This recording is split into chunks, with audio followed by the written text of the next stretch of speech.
Hello everyone, welcome to my channel. I hope everyone is having a wonderful day. Before starting the video, please hit the subscribe this video. Mark Consuelo stood at the counter, unusually silent. He wasn't in his workout clothes as usual. Instead, he was dressed in jeans and a fitted black sweater, his travel bag sitting by the door. Kelly noticed it immediately. "You're up early," she said with a smile that faded when she saw his eyes. They were warm, but distant, the way someone looks when their body is in one place, but their heart is already somewhere else. "I couldn't sleep," Mark admitted softly, stirring his coffee even though he didn't take sugar. "I've been thinking about things." Kelly frowned. "What kind of things?" He hesitated, his throat tight. "The kind that keep you awake at night." The silence that followed was thick. The sound of the city, the honking taxis, the sirens, the morning bustle, suddenly felt muted. Kelly's heart sank, her fingers tightening around her mug. Something was wrong. It wasn't a breakup. It wasn't an argument. It wasn't even about their marriage.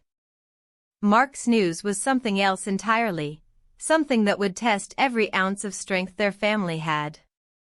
"I got a call last week," Mark said finally, his voice trembling. "It's about a project, overseas. It's not just a film. It's long-term. They want me for at least a year." Kelly blinked in disbelief. "A year? Overseas?" He nodded. "It's a big deal. Something I've dreamed about for years. But it's far. And it starts next month." Her chest tightened. She wanted to be happy for him, she was happy, deep down, but her heart cracked under the weight of what it meant. 1 year apart. 1 year without him beside her every morning on live. 1 year of missing his laugh, his warmth, his quiet grounding presence that kept her sane through the madness of fame and daily television. The kids, too, would feel it. Michael, Lola, and Joaquin had always seen their parents as inseparable. Even as adults, they took comfort in knowing Mom and Dad were never far apart. "Mark," Kelly whispered, tears already welling in her eyes.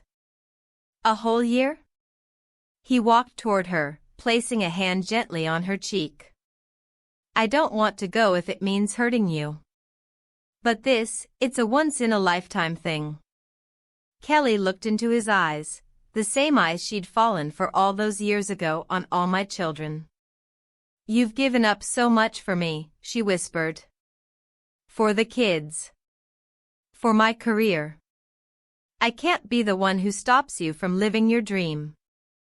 But the words didn't stop her tears from falling. That night, long after the kids had gone to bed, Kelly and Mark sat in the living room surrounded by old photo albums. There they were, 2 young soap opera actors, grinning at each other on the set of All My Children in the late 90s. Kelly remembered that exact day, the spark between them, the laughter, the kiss that changed everything. "You know," Mark said softly, flipping a page, "I still remember the day we eloped. How we barely had any money. You in that white dress. I thought I was the luckiest man alive." Kelly smiled through tears. "You still are." He kissed her hand gently. "No matter where I go, that won't change." The nostalgia hit hard. Every milestone, the birth of their children, their chaotic years of balancing careers, the countless moves, the holidays, the laughter that echoed through every chapter of their lives, came rushing back. They weren't just partners.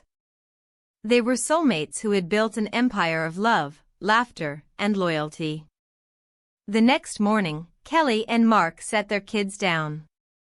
Michael, the eldest, was the first to speak. "A year? That's insane. Dad, you can't just leave." Lola looked heartbroken. You'll miss everything. Holidays, birthdays. And Joaquin, quiet as always, just asked, "Are you coming back?" Mark knelt in front of them, his voice thick. "Of course I'm coming back. I promise. This isn't goodbye forever, it's just goodbye for now." Kelly watched as her family tried to process the news. She wanted to stay strong for them, but her heart was splitting in two. She had always been the emotional one, the open book, while Mark was the rock. But seeing him trying to hold it together made her crumble. That night,